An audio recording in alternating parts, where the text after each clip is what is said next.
que tem...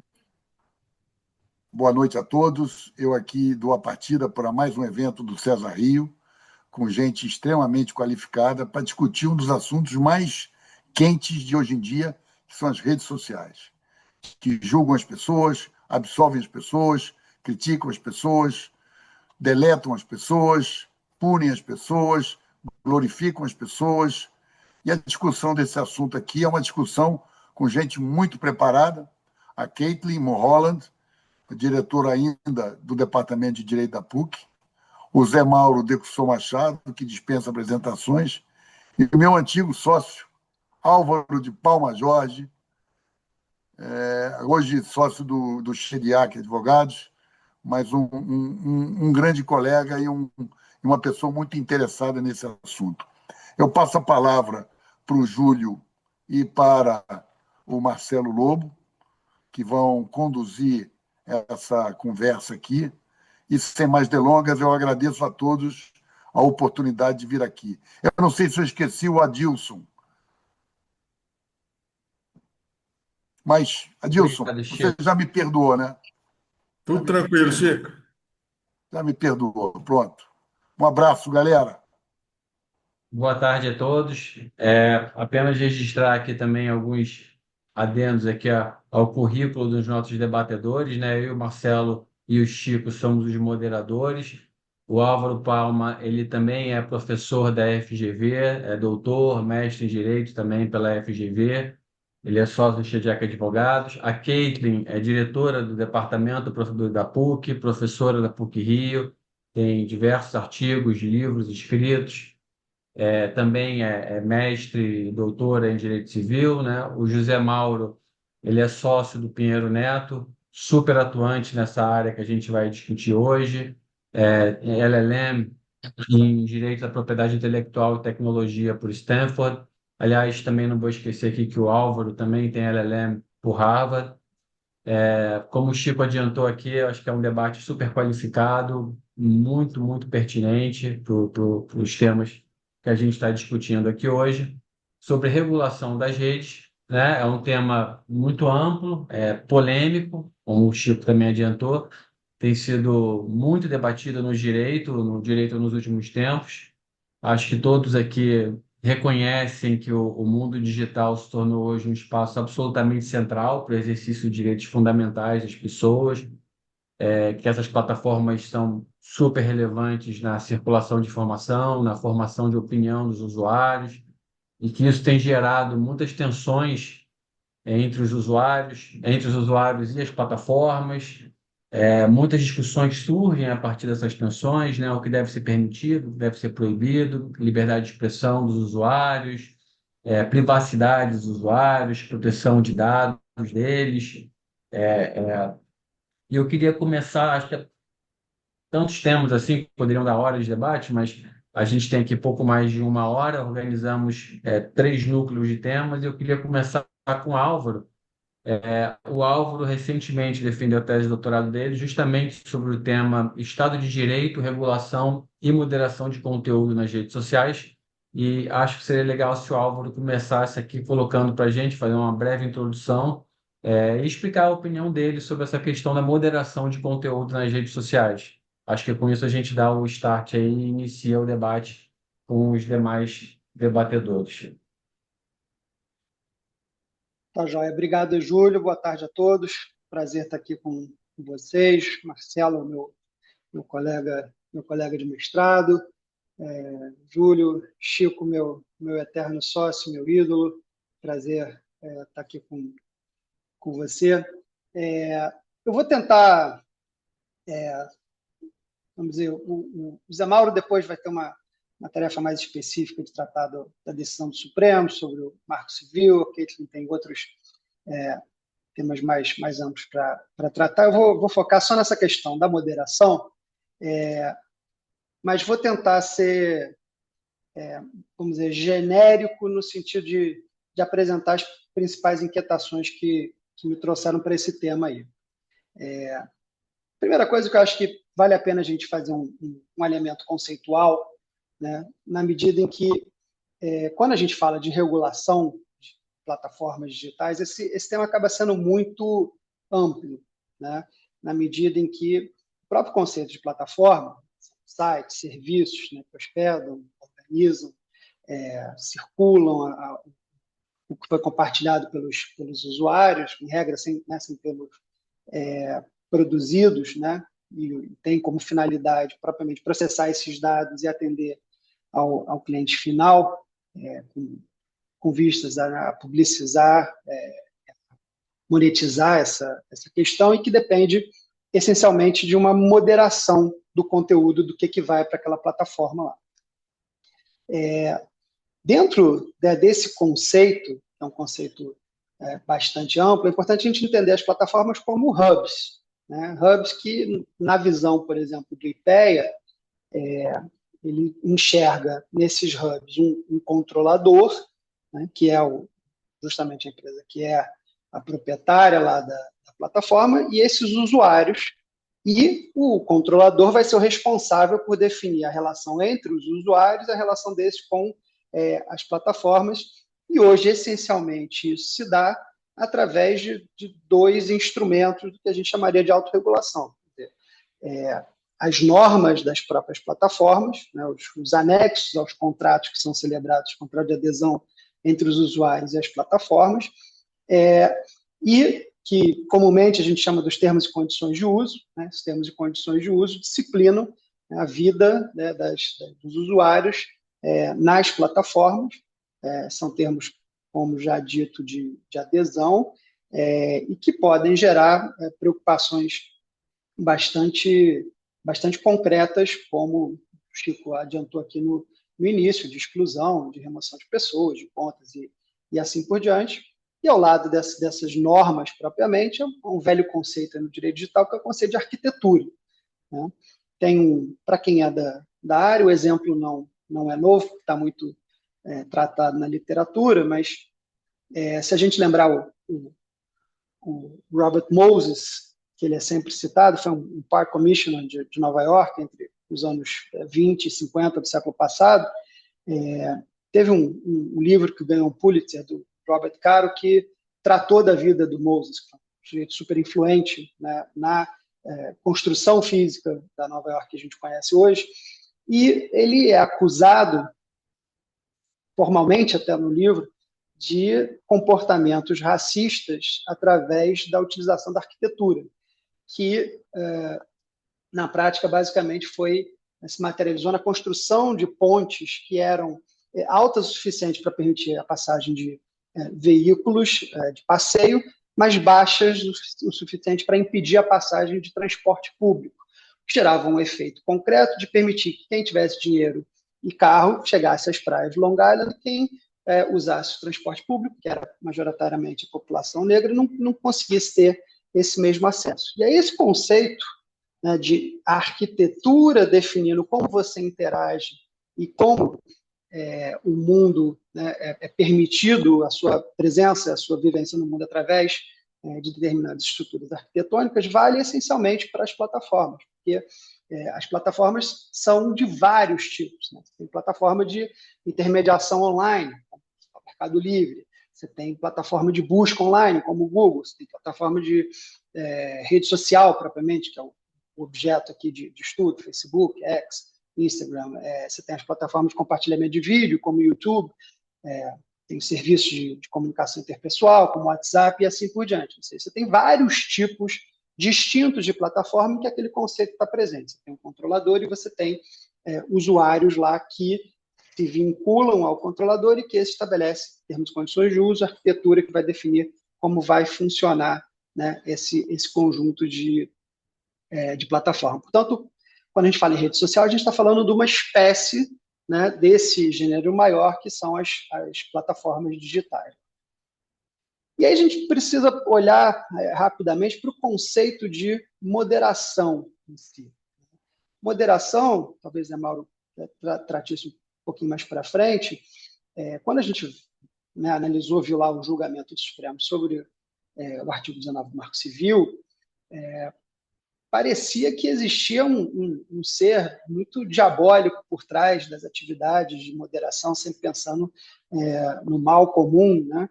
ou coisa parecida. Mas a atividade de moderação é uma atividade fundamental para o negócio, né? Quando você constrói a sua plataforma, quer dizer, a moderação ela vai ser aquele conjunto de mecanismos de governança que vão estruturar como a comunidade participa e como ela interage, né?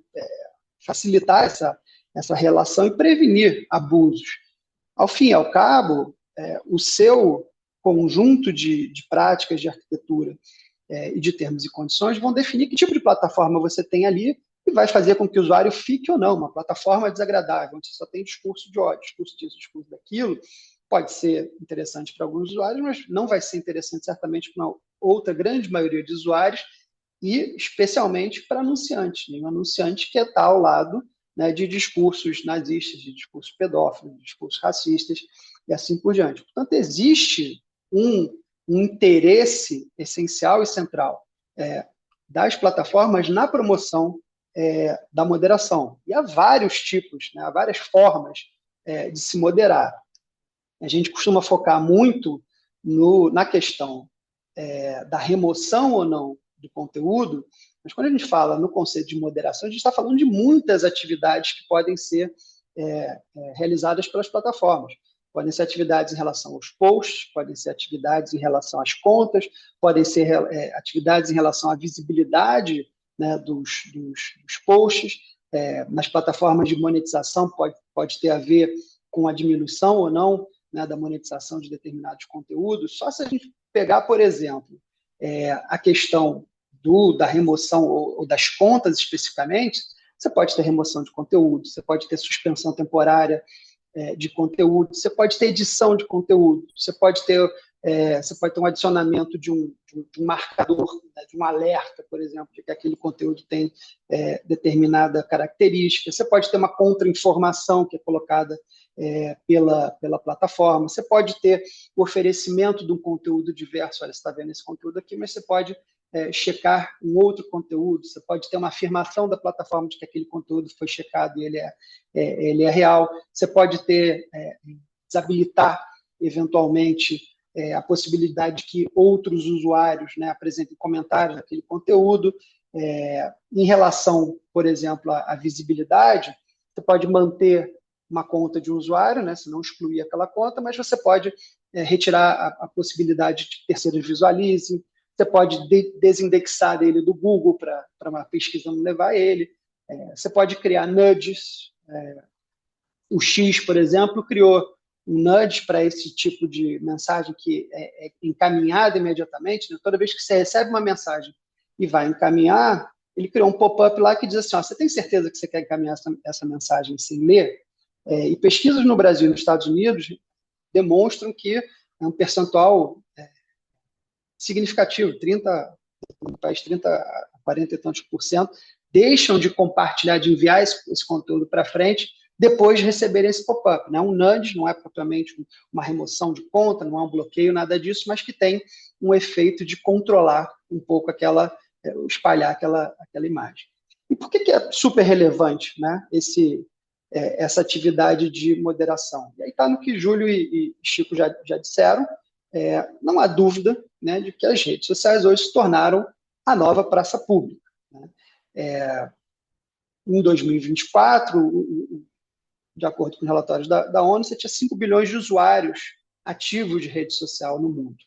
No Brasil, você tem 66,5%, esse é o número do ano passado, da população ativa em redes sociais, e mais da metade desse número afirma que se alimenta de informação, quer dizer, sua primeira fonte de informação é a rede social, de modo que toda essa atividade de moderação que a gente falou antes, o que aparece, o que deixa de aparecer, o que ganha exposição, o que perde exposição para os usuários, é absolutamente relevante para o debate público. Uma decisão da Suprema Corte americana, chegaram a afirmar, né, em relação à ubiquidade, né, a presença absoluta das redes sociais nas nossas vidas, que elas seriam inescapáveis, foi a palavra que a Suprema Corte americana usou.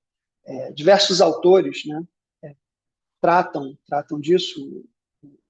o Postman, um filósofo importante, ele diz que as redes sociais são os novos leviatãs, o Clone diz que são os novos governantes da esfera pública, autores que falam em sociedade, plataforma e assim por diante. Enfim, a centralidade é inequívoca lá. E aí, Júlio prometendo já tentar aí seguir para uma conclusão, há dois impactos assim, muito importantes dessa atividade de moderação que foi que eu procurei mapear um pouco e discutir na tese. Um é o impacto propriamente sobre o debate público, quer dizer, atividade de moderação. Há um controlador, e esse controlador impacta a forma como o debate público vai acontecer, seja promovendo conteúdo, seja escondendo conteúdo, seja recebendo decisões judiciais que impedem que determinados conteúdos sejam compartilhados ou coisa parecida. E o outro impacto fundamental sobre direitos fundamentais é justamente a questão do devido processo a partir das disposições dos termos e condições de uso. Hoje eu sou um usuário novo de Instagram, eu resisti durante muitos anos, estou há 2 semanas no Instagram e vivendo as angústias lá dessa nova relação com rede social. E uma das questões essenciais para mim entrar para o Instagram foi justamente que hoje em dia eu não conseguia fazer reserva em restaurantes. Os restaurantes não têm mais site, né? Estão quase todos migrando para dentro dessa plataforma. E quando uma plataforma eventualmente retira um restaurante como esses da visibilidade do público, você pode ter praticamente uma sentença de morte daquele negócio. E aí questões como o devido processo são importantes. Então, essas duas questões, impacto sobre o debate público e portanto, sobre questões ligadas à liberdade de expressão, e, do outro lado, a questão do impacto sobre o devido processo legal, né, nessas atividades de exclusão de conteúdo e tudo mais, são dois problemas, né, bastante graves que precisam ser tratados na regulação das redes sociais. Lembrando que essas redes, aí tem um texto do Luca Belli, que é professor lá da GV também sobre o tema, que ele pontua que essas redes elas acabam tendo papéis, quem estudou lá nos LLMs, né, as atividades das agências reguladoras, tem atividades quase legislativas, que criam esse conjunto de regras vinculantes lá para os seus usuários, quase executivas, porque tomam as decisões lá todas de como os usuários ficam, deixam de ficar, e quase judiciais, que é para elas mesmas que os recursos são, via de regra, dirigidos, né, de manutenção ou não, de contas, de postagem e assim por diante. Então, hoje se discute vários caminhos de regulação, caminhos distintos, caminhos que tratam de questões específicas. Recentemente a gente teve o ECA, né, digital aprovada, a Lei 211 de 2015, de 2025, que trata especificamente de questões vinculadas a menores. A gente teve essa decisão que a Mauro vai falar do Supremo sobre o artigo 19. Isso tudo vem dentro de um processo de backlash, não tem muito tempo aqui para a gente discutir, né, como é que isso aconteceu, mas, só para encerrar, se de um lado a gente entende a necessidade e a importância de se olhar para esse tema e, de fato, pensar numa regulação partindo do pressuposto, esse é um pressuposto meu que a gente pode discutir mais à frente, de que a autorregulação é insuficiente para garantir esse conjunto de direitos fundamentais, por outro, é extremamente difícil se regular, seja pelo volume, né? Se a gente pegar só lá, acho que ano 2024, o dado é que o Facebook removia diariamente 100 bilhões de mensagens, 100 bilhões de mensagens todos os dias. O YouTube recebe 500 horas de vídeo, são postadas por minuto no YouTube. Portanto, é claro que a gente não consegue pensar nesse tema sem pensar também em IA e a forma de controle. O Facebook, em 2021, né, removeu, no Brasil, de acordo com os relatórios lá, 25 milhões de conteúdo só sobre discurso de ódio, mais de 9 milhões que tivessem classificados como bullying e assédio. E além da questão do volume, existe, evidentemente, a questão do contexto. O contexto é muito difícil para você pegar, seja por IA, seja por moderadores humanos. E aí vou contar o último caso de um livro clássico lá, que é o caso daquela foto famosa do Terror of War, ou do Napalm Girl, que é aquela foto clássica que recebeu o prêmio Pulitzer em 72, daquelas 5 crianças no Vietnã que estão correndo depois de um bombardeio de napalm americano, e que no centro da foto, né, tem essa criança, Kim Push, que está nua, né, com a pele descascando. Você vê aquela imagem, você percebe imediatamente por que o nome chama o horror da guerra. Essa imagem do Nick Ut, que era um fotógrafo da Associated Press, ela foi utilizada muitos anos depois, em 2016, por um jornalista norueguês chamado Tom Egeland, que ele fez uma postagem escreveu um artigo sobre como determinadas imagens, né, impactavam o discurso público e, eventualmente, levavam, especificamente nos cenários de guerra, à mudança da posição social em relação a uma guerra. E não existia foto melhor para ilustrar a reportagem do que essa foto da Kim Push, que era, né, uma criança sofrendo por conta da guerra. E, de fato, a partir da publicação dessa foto, houve nos Estados Unidos, né, um recrudescimento dos movimentos contra a guerra do Vietnã.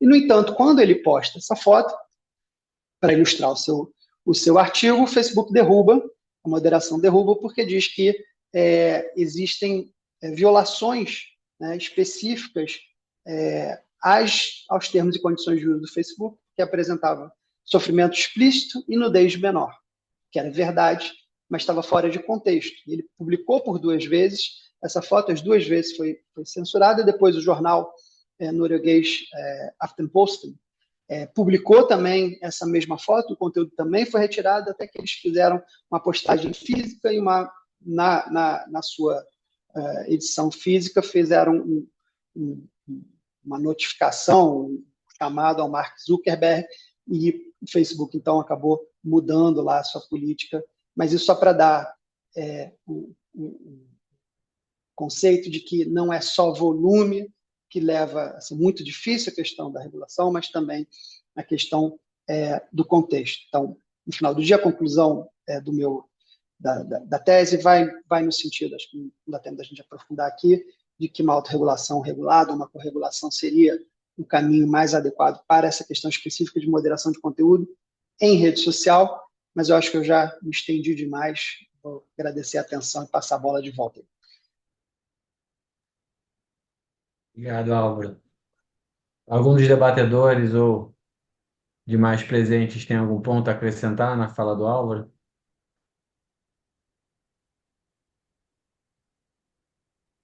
Eu posso acrescentar depois, Júlio, quando eu for falar, pode ser?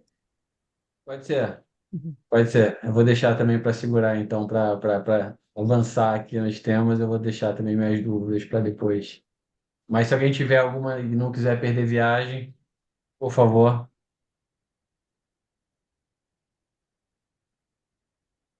Quando a gente organizou aqui, a nossa ideia, pegando essa introdução do Álvaro, e aí diante também desse cenário que ele descreveu de moderação, seria bom falar com o Zé Mauro, como ele vê, como se encaixa o julgamento do artigo 19 do Marco Civil da Internet, como o STF se posicionou, a opinião dele. Que aí eu acho que em seguida a gente vai, Caitlin, para a conclusão com você.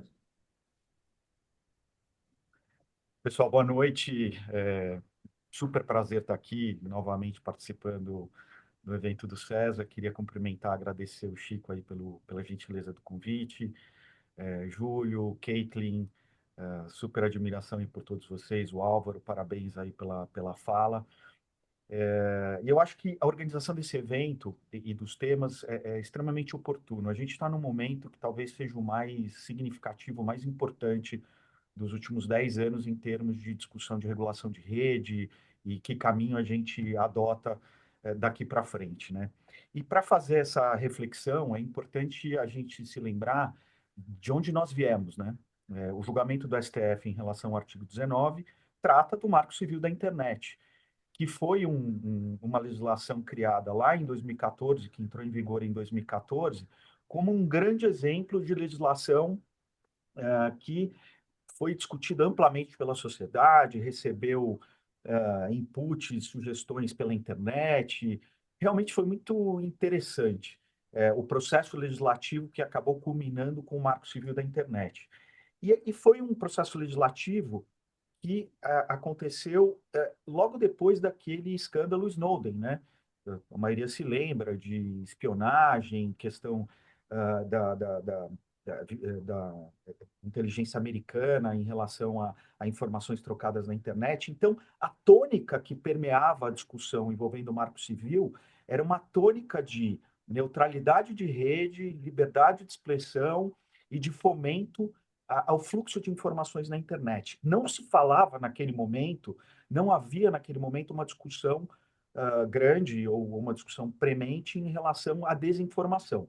O Marco Civil entrou em vigor e o artigo 19 do Marco Civil talvez seja o mais importante, ele fala lá de liberdade de expressão. E ele cria uma regra, um safe harbor, que diz o seguinte, que os provedores de aplicação, eles são responsáveis, eles passam a ser responsáveis pelo conteúdo postado por terceiros, apenas na hipótese de, mediante uma ordem judicial, então se eles receberem uma ordem judicial determinando a retirada do conteúdo, eles se recusarem a atender aquela ordem judicial.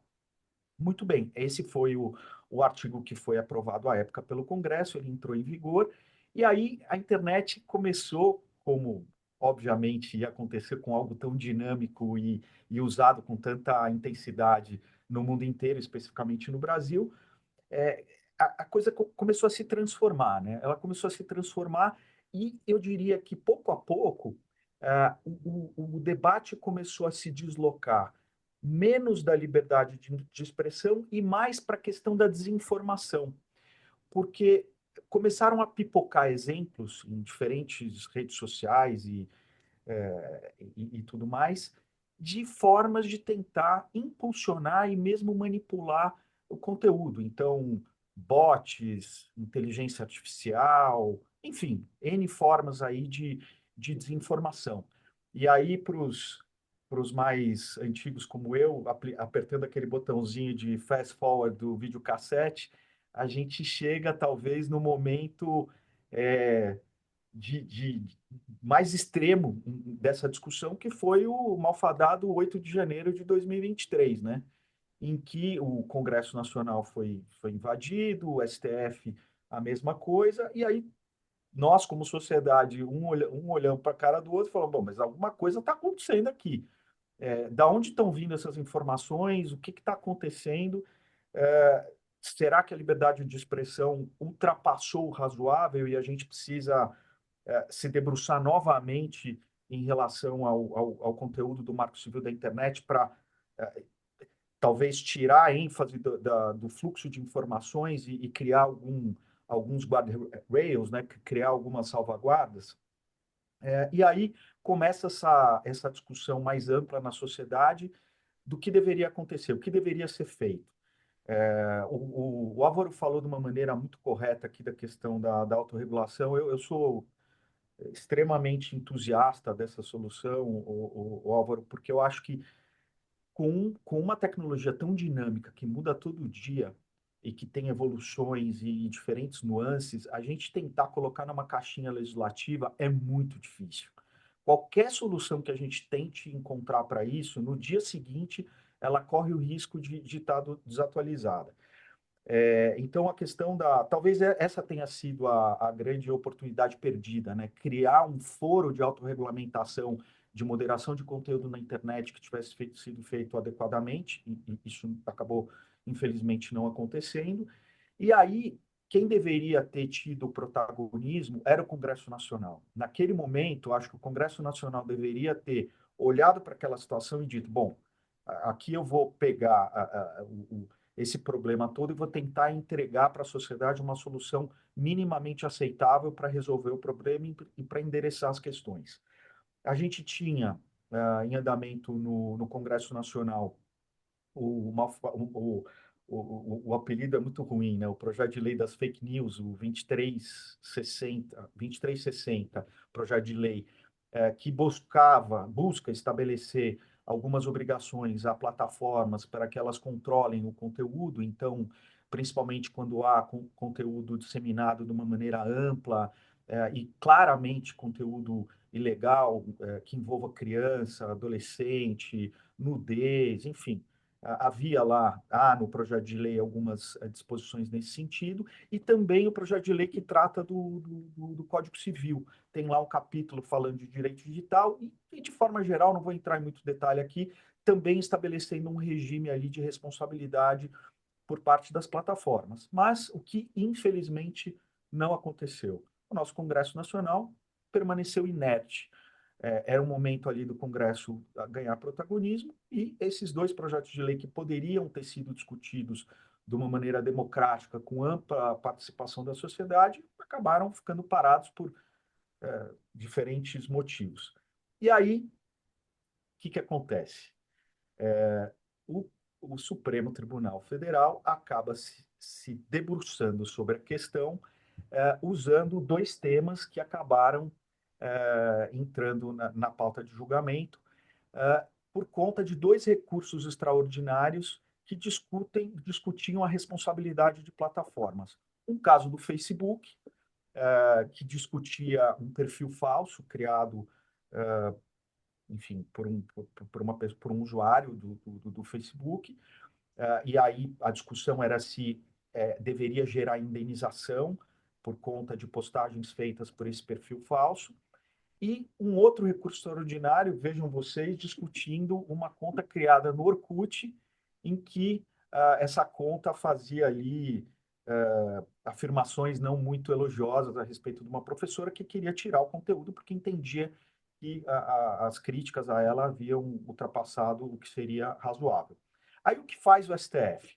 O STF entende que esse tema não havia sido resolvido com a rapidez necessária por parte do Congresso, e o STF resolve julgar esses dois temas, objeto desses dois recursos, e tratar da questão, suprindo essa lacuna que o Congresso deveria ter suprido, né? Então, o que faz o Congresso Nacional? O que faz o Supremo?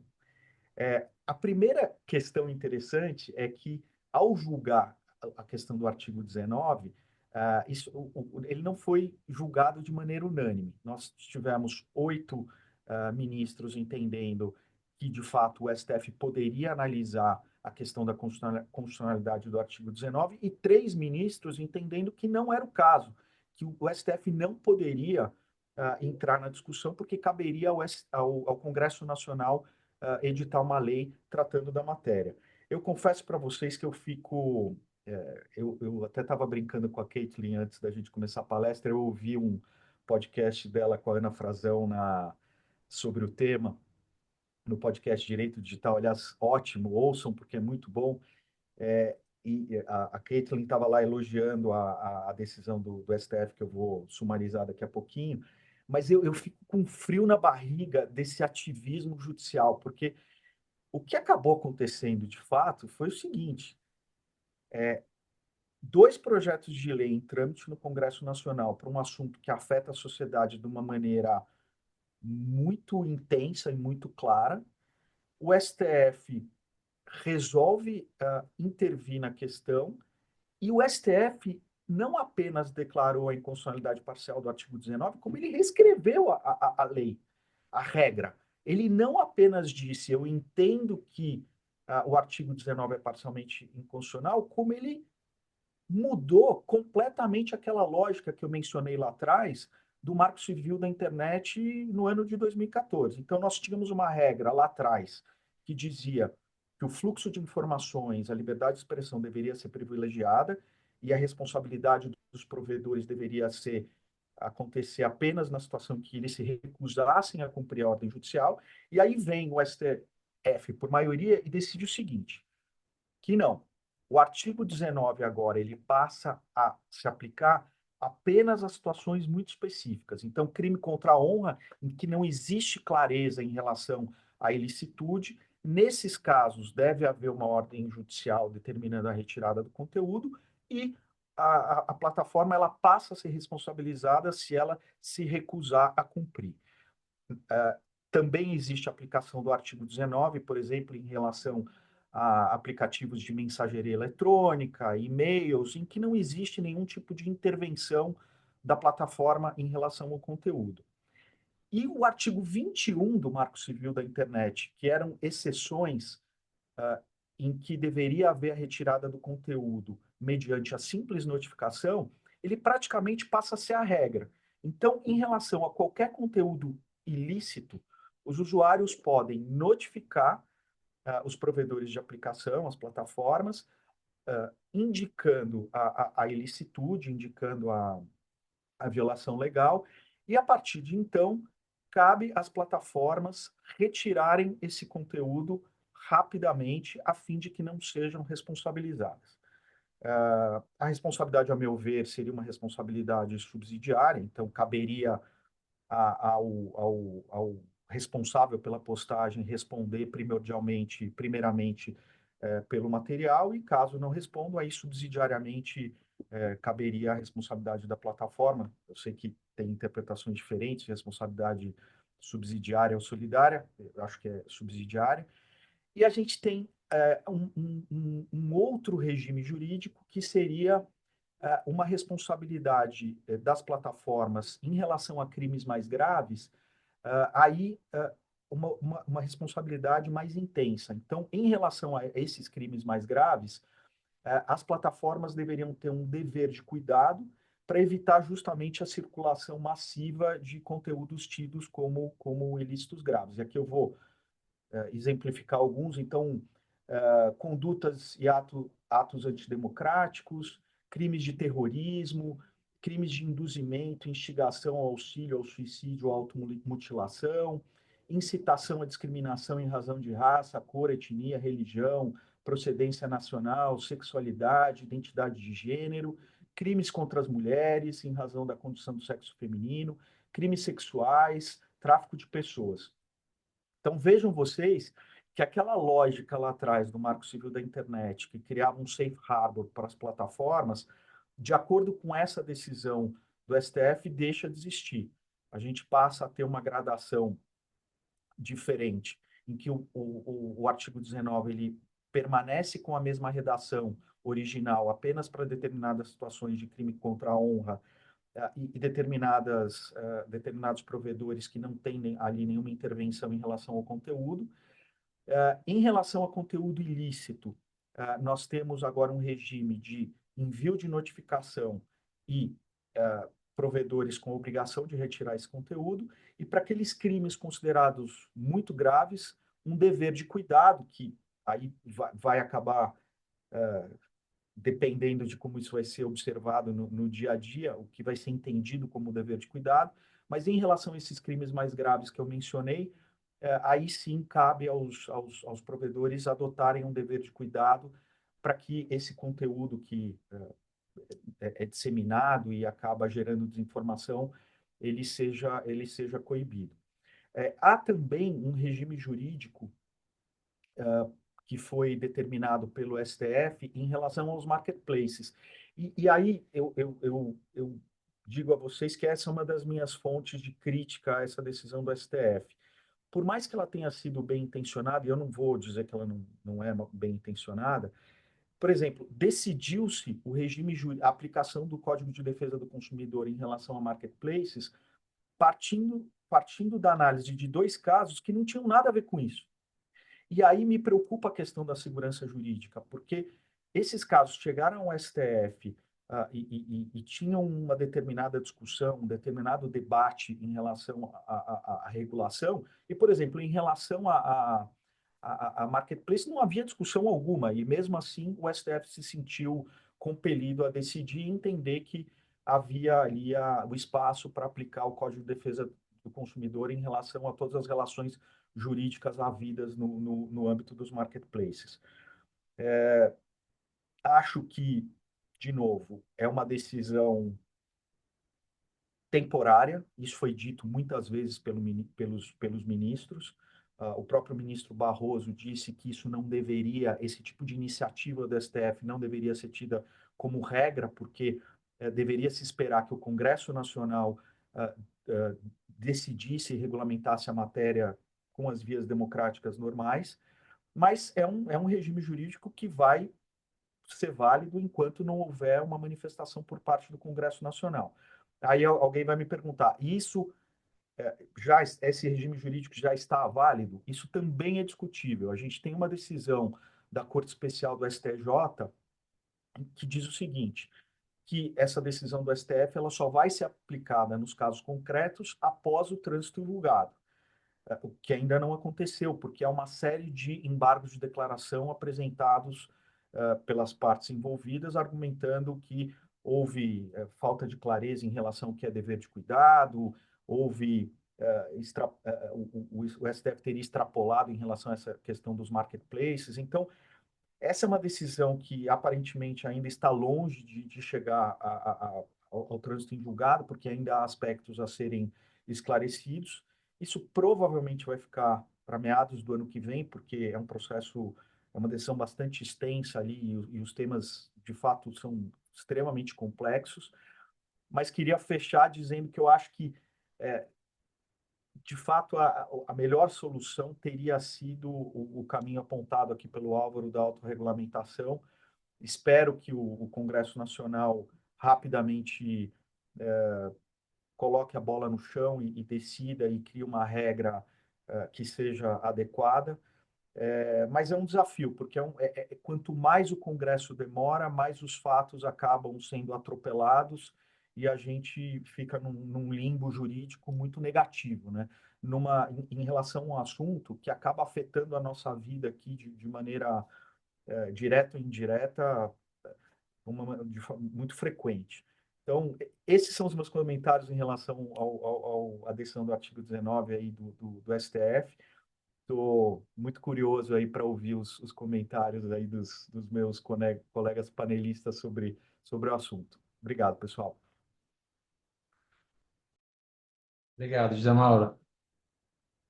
Álvaro, Caitlin, vocês possuem algum A ponto para Caitlin já trazer? vai, acho que a Caitlin já vai fechar aí, o Temer tem a oportunidade de comentar. Deixa eu só deixar minha posição clara, tá, Zé Mauro? A minha visão é que eu acho que a gente precisa de uma autorregulação regulada. Precisa, não é mera autorregulação, até lembrando do início do governo Trump e da ação do Mark Zuckerberg da noite para o dia, virou toda o conjunto de estruturas da moderação lá das suas plataformas. Eu acho que não fica a raposa tomando conta do galinheiro sozinha. Acho que a gente precisa de balizas estatais lá para essa. Eu reconheço que você mencionou em termos de. Acho que é fundamental você ter agilidade, e só as plataformas conseguem lidar com seus problemas de arquitetura e na velocidade que demanda, mas eu acho que a baliza estatal para a regulação é importante.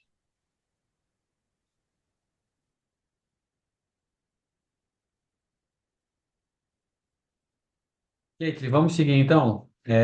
Vamos.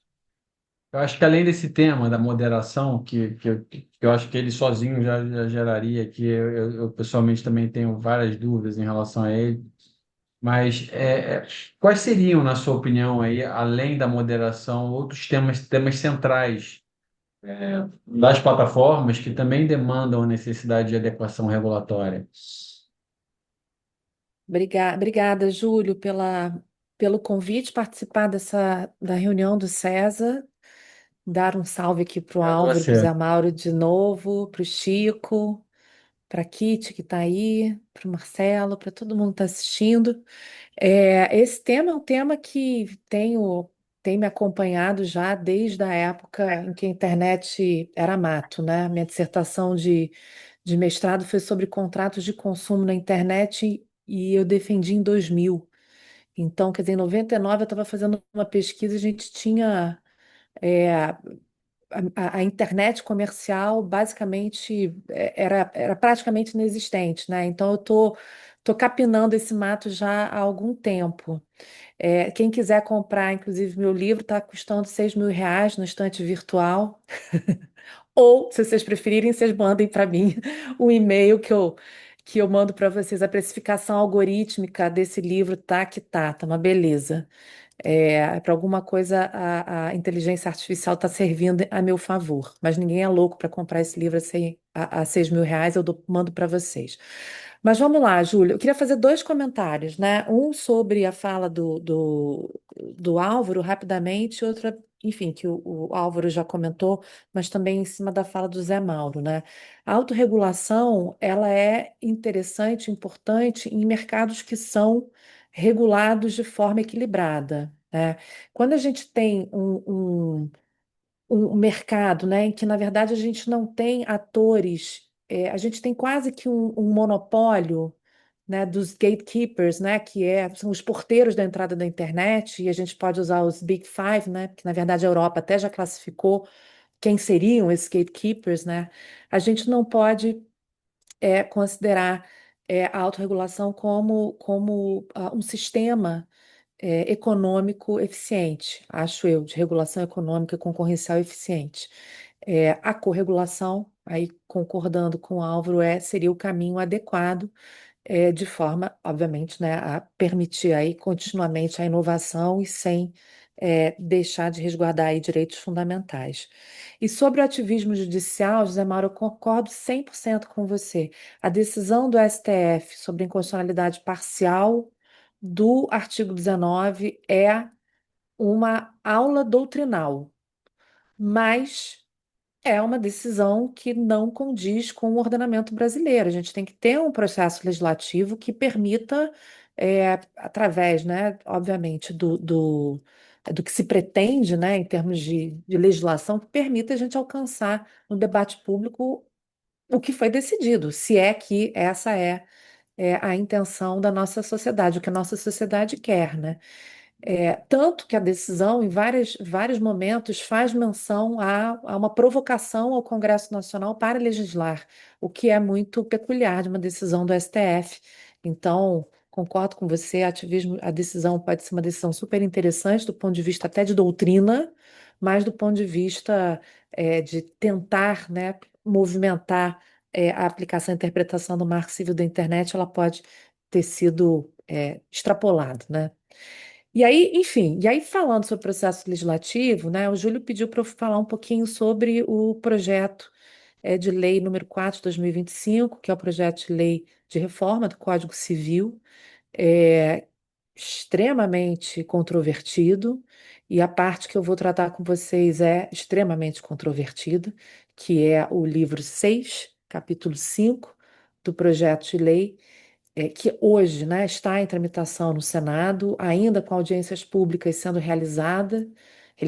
Convido vocês na quinta-feira para ouvir a professora Gisela Sampaio da Cruz Guedes, sócia do professor Chico Musnick, e me ouvir também às 10 horas da manhã no Senado falando sobre responsabilidade civil no projeto de lei número 4, mas o mais importante agora é a nossa conversa sobre o direito civil digital, que é esse livro sexto do projeto, e especificamente o capítulo quinto, que trata da responsabilidade das plataformas digitais. E por que eu estou falando de responsabilidade, né? O Álvaro já falou de moderação sendo um procedimento realizado ou ser realizado é, pelas próprias plataformas. O José Mauro falou sobre a responsabilidade, ao mesmo tempo, né, tratando de questões relacionadas aos limites, né, impostos pelo judiciário no que diz respeito à regulação das redes. E agora o projeto de lei número 4 trata, mais uma vez, né, um projeto de lei, pode ser que nada aconteça, mas acho que é interessante do ponto de vista até do debate que isso traz, né, pro tema. O projeto de lei traz lá, nesse capítulo específico, alguns temas relacionados à responsabilidade das plataformas. E aqui a gente tem que sempre pensar, né, no ordenamento como um sistema. Então, vejam, a gente tem o Marco Civil da Internet, cujo artigo 19 foi considerado inconstitucional parcialmente. A gente tem a Lei Geral de Proteção de Dados Pessoais, a gente tem em vigor, a gente tem o projeto de lei 2630, que é o horroroso projeto de lei das fake news, né? Que, na verdade, a gente tem que sempre, né, trazer o nome de verdade, o projeto da transparência, responsabilidade, liberdade e responsabilidade na internet, né? E agora o projeto de lei número 4, que de alguma forma tocam esse tema da responsabilidade. Esse projeto de lei, ele traz algumas questões, né, interessantes. O primeiro é o fato de ter um capítulo específico, um livro, desculpa, específico, tratando sobre direito digital, direito civil digital, o que me parece algo um tanto quanto que amplia demais, né, o que seria um Código Civil.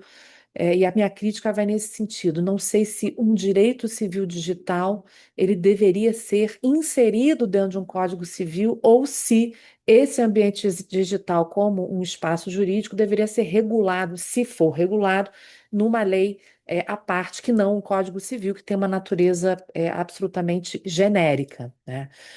Bom, o que o projeto de lei fala sobre a responsabilidade civil das plataformas, né, das plataformas digitais, né?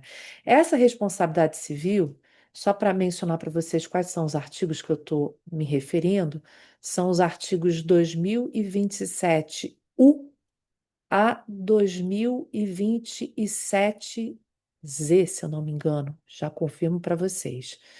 2027Z, capítulo 4, que trata da responsabilidade, do direito ao ambiente digital transparente e seguro. Então, vejam, não se trata exatamente de um capítulo que fala da responsabilidade civil, mas é um capítulo que traz regras específicas sobre a necessidade de uma governança dessas plataformas, né, muito calcada em princípios gerais, como boa-fé objetiva, transparência, função social, prevenção de danos e precaução, e a necessidade dessas plataformas de demonstrarem, com base, né, em programas de governança, a adoção de determinadas medidas que venham, né, a garantir que essas plataformas atendam promovam e tutelem os direitos da personalidade, especialmente aqueles relacionados à liberdade de expressão e informação, e tragam ao mesmo tempo, esses programas tragam ao mesmo tempo uma avaliação, né, um sistema de avaliação do que é chamado de riscos sistêmicos, né? Então, a diferença que a gente tem em relação, por exemplo, ao Marco Civil da Internet, né, que traz um modelo reativo, não só de moderação, como de responsabilização, né, com uma ênfase, né, como a gente já viu, na liberdade de expressão. Esse projeto de lei, ele traz um modelo que é calcado na chamada governança desses riscos sistêmicos, dos riscos do sistema, visando, né, trazendo, né, uma visão bastante calcada no dever de diligência que essas plataformas devem ter e prevenção de danos, né?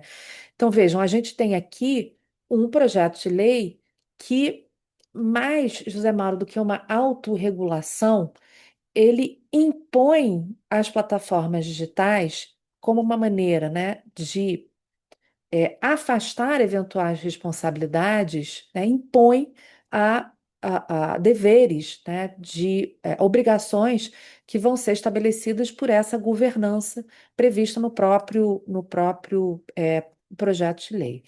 Aqui, o projeto de lei,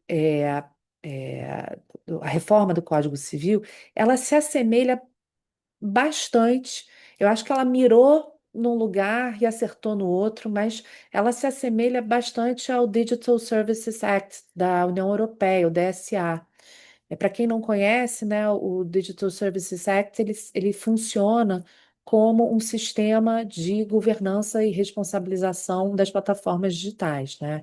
Então, o DSA, ele exige, né, ele estabelece como obrigações a necessidade das plataformas, né, elas realizarem de forma periódica a avaliação de riscos na sua atividade. E essas avaliações de riscos, elas são baseadas em auditorias, que são auditorias independentes, daí, né, sai um pouco da ideia, sai um pouco, não, sai da ideia da autorregulação, são auditorias independentes e baseado muito na ideia, de novo, da transparência. Então, me parece que esses artigos que tratam, né, do dever de diligência, desculpem, gente, eu estou gripada, desse dever de diligência, eles se assemelham às regras, né? O DSA se assemelha às regras do projeto de lei número 4. Então, se a gente pudesse fazer uma comparação geral, né, entre essas, não vou nem falar do PL 2630, né, mas dessas três normas, né? Quer dizer, o projeto de lei ainda não norma, né? Enquanto Marco Civil, a gente tem uma abordagem muito neutra, né? Uma ideia de neutralidade que condiz, como José Mauro disse, né? Com a realidade da aprovação em 2014 do Marco Civil. A gente tem o DSA com uma modelagem de governança regulatória é, é, semi-autônoma, né? Ou seja, a governança ela considera, obviamente, a necessidade da própria plataforma de considerar os riscos sistêmicos que ela própria vai identificar, mas também impondo a obrigação de auditorias independentes. O projeto de lei número 4 ele tem uma, é, uma visão do que eu chamaria de uma responsabilidade civil estrutural. Ou seja, a plataforma, ela responde pelos danos que sejam ocasionados às pessoas, né, sejam os direitos da personalidade, sejam a outros interesses de natureza patrimonial. E essa responsabilidade, ela tem a ver com a própria estrutura da plataforma. Ou seja, é como se a gente estivesse pensando em que a plataforma digital, ela responde porque a estrutura que ela estabelece para o fornecimento do seu serviço apresenta algum risco que, se não foi identificado, deveria ter sido identificado pela essa governança da plataforma.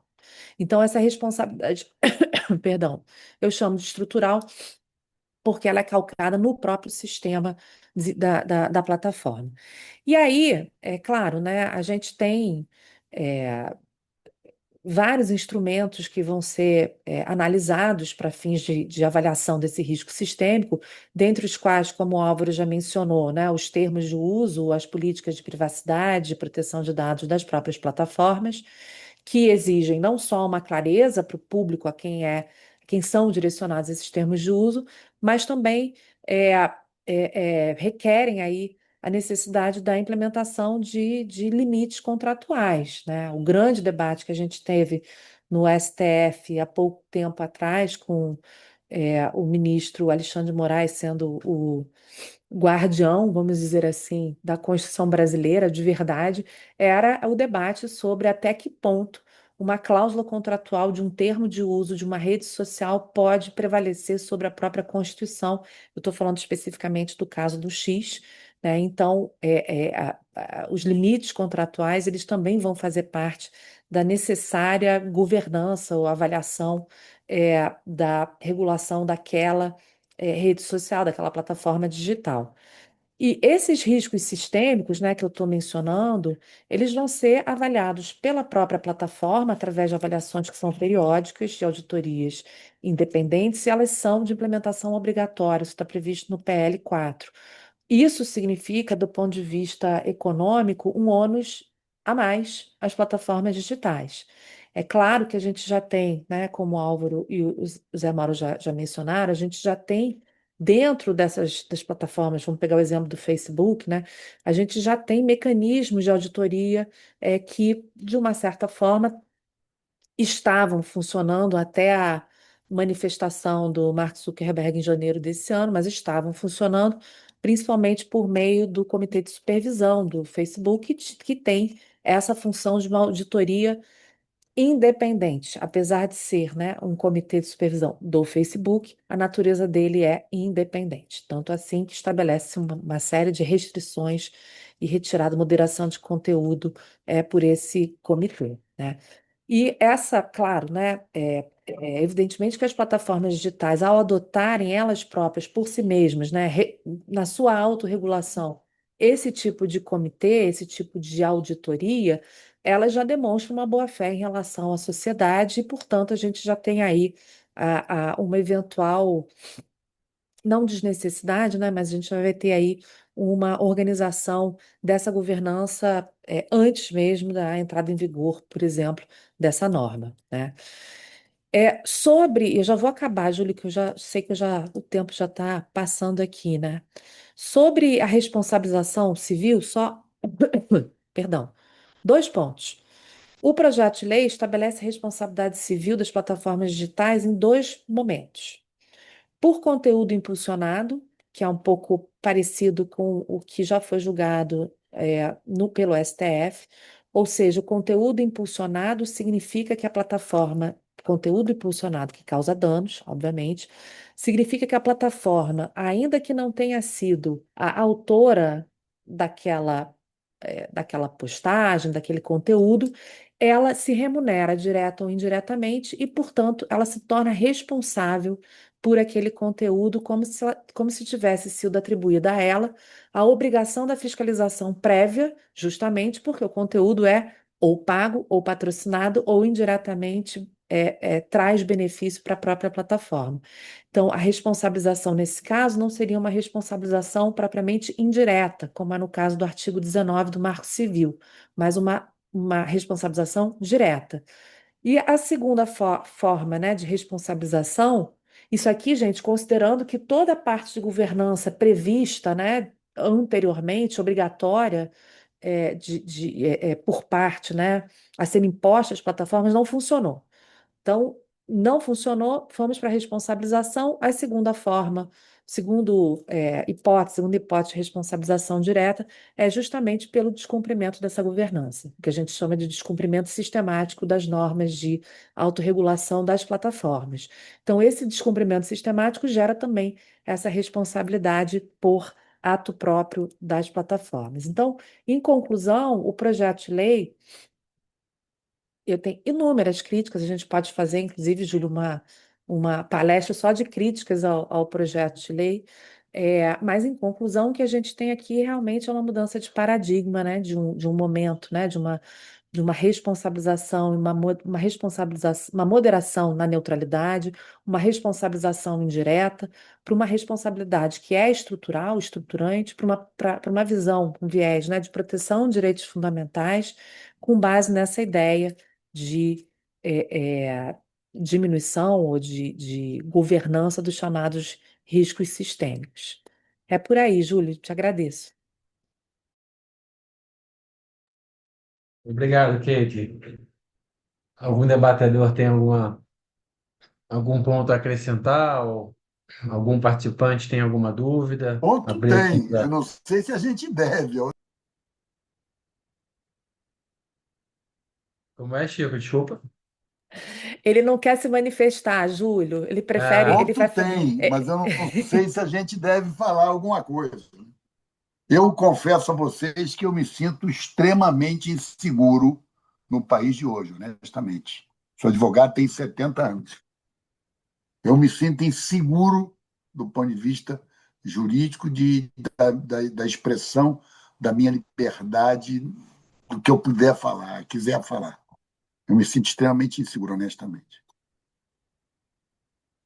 Ô Chico, o que você está falando, na verdade, para mim é o grande ponto central do que a gente está discutindo aqui, porque essa decisão do STF, e de novo, não estou entrando no mérito de se é boa, se é ruim, se Fala a mais alto, Zé regra. Mauro, que está bem baixinho.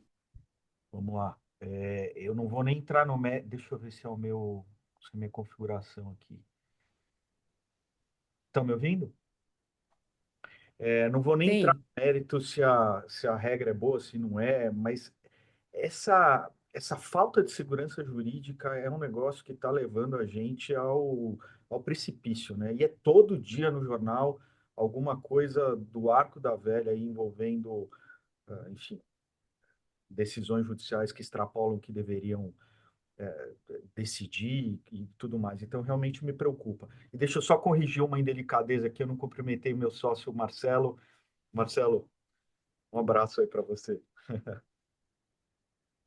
Imagina. E, Zé Mauro, se eu puder pegar até carona aqui, né? Eu acho que, em primeiro lugar, queria parabenizar, né? Eu acho que o debate está super interessante. Esse tema, ele é extremamente interessante, dinâmico, e aí eu diria que tem uma preocupação até a mais, que é a seguinte: nós somos de uma outra geração, pensávamos analogicamente, agora estamos tendo que pensar digitalmente.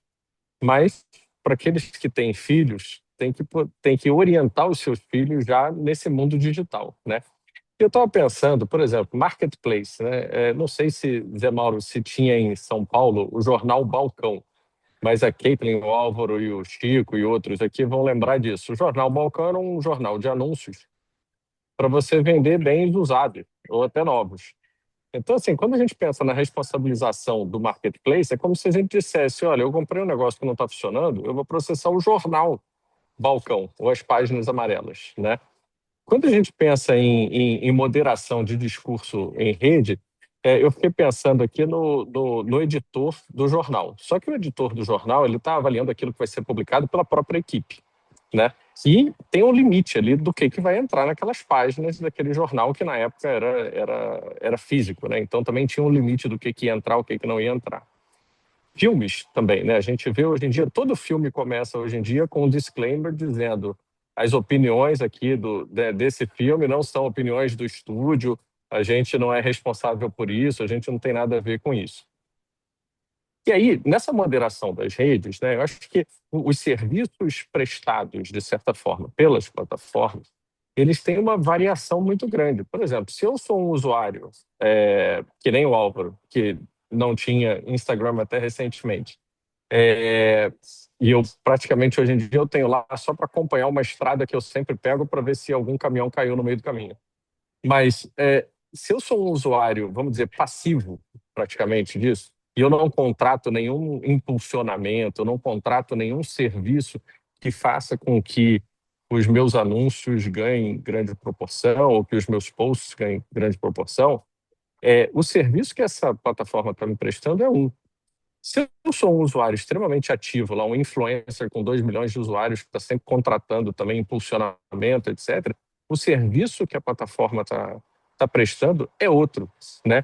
A responsabilidade deveria ser a mesma em relação àquilo que eu, como usuário passivo, num dia que acordei de mau humor, publiquei, e naquilo que um usuário ativo, que costuma contratar serviços adicionais da plataforma, publica sempre e, eventualmente, está publicando ali alguma coisa que seja ofensiva e contratou a plataforma para impulsionar aquilo. Enfim, só algumas colocações aqui para a gente. Posso fazer um comentário, Marcelo? Porque eu posso falar. O Chico pode não falar, mas eu posso falar. Estou aqui falando na condição de professora. Eu, Você foi é, convidada para isso, né, Caitlin? Para vir aqui manifestar a opinião acadêmica. Acadêmica. Eu não acredito que exista usuário passivo de plataforma digital, porque na realidade eu entendi o seu argumento, né? Há heavy users, né? O cara que está ali ganhando dinheiro, e tem eu e Álvaro que fazemos reserva em restaurante pelo Instagram. Tudo ótimo, mas o fato é que o- você estar inserido naquele ambiente já te torna um ativo do próprio ambiente. Então, na realidade, para a rede social, você é um insumo, né? Para o Instagram, você é um insumo, né? Os seus dados são insumos. Mesmo que você fique passivamente ali, como você está dizendo, né? Ali existe uma tentativa da própria plataforma de fazer com que você engaje em algum conteúdo. Mas é óbvio, né, que se a gente está diante de um dano ocasionado por uma Virgínia, né, que é uma influenciadora digital com milhões de seguidores, e, pois é, que bom. E uma Caitlyn que tem 40 pessoas que seguem ela, né? Existe um impacto. Eu acho que esse impacto no dano é que tem que ser considerado para fins de atribuir uma responsabilidade. Aí eu concordo com o Zé Mauro, subsidiária à plataforma, e para uma quantificação eventual do dano, né? Porque o alcance do dano é muito diferente se fui eu que falei uma besteira ou se foi Virgínia que falou uma besteira. Então, isso só para dizer para você que não existe usuário passivo, né? Somos todos insumo para os outros. É aquela história de que se você não tá, se o serviço é de graça, você é o produto, né? Exatamente. Então, agora, Caitlin, até pegar um gancho aqui na questão, por exemplo, da reserva do restaurante, né? Uhum. Na minha ignorância, eu penso Amazon, Marketplace, Mercado Livre, Marketplace. Instagram, não sei se é o mercado. Acho que não é o Marketplace. Não, Mas o Instagram não aí, é não é. intermediador, né? Não. Exatamente, mas olha só, aí eu faço a reserva no restaurante e tem um problema ali de saúde porque a comida estava contaminada. Daqui para amanhã, a gente vai ter o Instagram sendo responsabilizado porque ele era o lugar onde essa reserva estava disponível. Por que que isso é tão diferente de um Mercado Livre? Porque o Mercado Livre ele tem o controle das pessoas, em tese, na triangulação entre consumidor e fornecedor, ele tem o controle daquele ambiente, ou deveria ter o controle daquele ambiente, né? Ou seja, ele está intermediando, literalmente um intermediador de uma relação de consumo, né? E aquela relação de consumo só vai gerar a responsabilidade para o marketplace se houver a comprovação de que o marketplace deveria ter agido, não agiu. Exemplo clássico, né? Venda de produto falsificado, que é o que mais pega o Mercado Livre, OLX. Tem um caso famosíssimo da L'Oréal que é justamente sobre isso, né? L'Oréal responsabilizando o eBay, se eu não me engano, por venda de produto falsificado, amplamente divulgado na rede, né? Então, acho que é aí que está a diferença. Eu acho que o Instagram é uma forma de você divulgar o seu trabalho, e o Mercado Livre, o LX, etc., é um intermediador, que inclusive é remunerado, seja por taxas ou indiretamente pelo uso daquela plataforma. O Caitlin, se eu puder, Júlio, desculpa, eu sei que a gente já passou do horário, né? É porque esse Mas papo é bom, né, Álvaro? o papo é bom É, demais, né? Mas só para pegar o teu Não, mas ponto. vamos repetir isso, tá? Vocês já estão convidados. Vai ser o primeiro painel que a gente vai fazer. E outro dia alguém me falou, Chico, vamos fazer presencial? Eu queria que Marcelo, Júlio, vamos considerar fazer presencial eventualmente. sim, Super de acho que acordo. seria Isso ótimo. quer dizer para encerrar, Chico, e não falar mais nada, ou ainda dá para dar o último pitaco? Não, imagina, Álvaro, eu só fiz o ponto para já convidar vocês e não ter direito de resposta, né? E já ter aceitação tácita, e já temos um contrato e que cabe perdas e danos se alguém faltar. Então, Tá bom. Mas só o último ponto aqui, Marcelo, se querer estender da questão do editor, eu acho que esse é um outro ponto que a gente precisa, né, evoluir, e ele é central na discussão, tanto pelo que o Zé Malta falou e a Caitlin. Hoje as plataformas estão numa posição delicada, porque se você pegar os casos nos Estados Unidos, onde vem havendo essa discussão sobre